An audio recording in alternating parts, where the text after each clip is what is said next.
Found footage can be hit or miss, but have you ever had a scene from a horror film that kind of stuck with you even when you rewatch it? You know the scene's coming up and you kind of want to cower it away because you know that it's going to take a lot for you to get through that actual scene. Now, it takes a lot to scare me. As a matter of fact, I would say that there are maybe a handful of horror films that can actually unsettle me with one scene.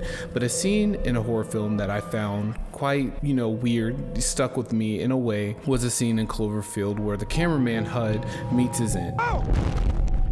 Oh no!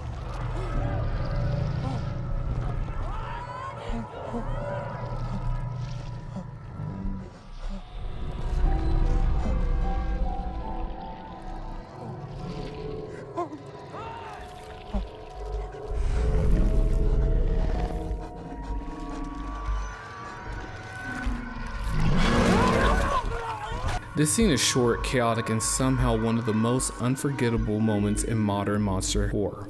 But why does it work so well? Well, Clover looking straight into the camera hits a little bit differently than you think. Now, when Cloverfield dropped in 2008, it redefined how monster movies could feel. Instead of a big cinematic view, we got chaos through a handheld camera. Normal people trying to survive the impossible. The city's collapsing, the monsters rampaging, and HUD is our eyes. He's not a soldier, he's not a hero, he represents us, and the camera is us. So when we finally see Clover, and I mean finally see Clover, it's through HUD's shaky, terrified lens. It's one rare, almost intimate moment where the camera catches the creature in full view. And then it notices him as we notice it. This is where the fear spikes. Clover doesn't just appear and move on. No, it acknowledges us. For a split second, that massive alien face turns towards the camera, making direct eye contact with us. That moment blurs the line between observer and victim. We as the audience are being seen, and in found footage that's horrifying. It's almost primal, that feeling of being hunted, of the predator locking eyes with us, with anyone. Clover isn't just killing HUD, he's silencing the witness. It's taking away the only perspective that we had throughout the whole film. Yeah, HUD may have been annoying, but that camera represents safety, storytelling, and control. And when a monster stares into it, all is gone. There's no soundtrack, no build-up music, just heavy breathing, the roar of the creature, and the metal twisting in the background from the helicopters and the debris. You hear HUD gasp, you hear the panic, and then it's over.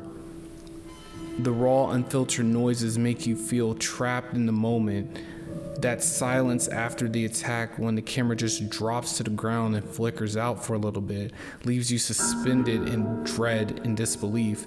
It's not a clean cinematic send-off like you would see in a different movie. It's messy, abrupt, and painfully real, like you just watched someone actually get their life taken on tape. What makes found footage work so well is that illusion of reality, and Cloverfield plays with that voyeurism. The fear perfectly fits. When the monster looks right into the lens, it's like the camera is breaking its own fourth wall. It's telling us, you're not safe behind the screen.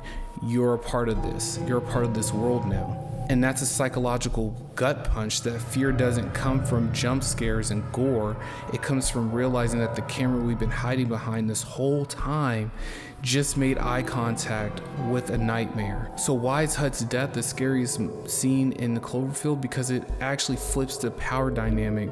We start as watchers, we observe the death of other people, and at the end, we're the one being watched. That moment when Clover locks eyes with us is pure horror cinema genius, in my opinion. It's not the monster's size that makes it terrifying, it's the moment it sees us back.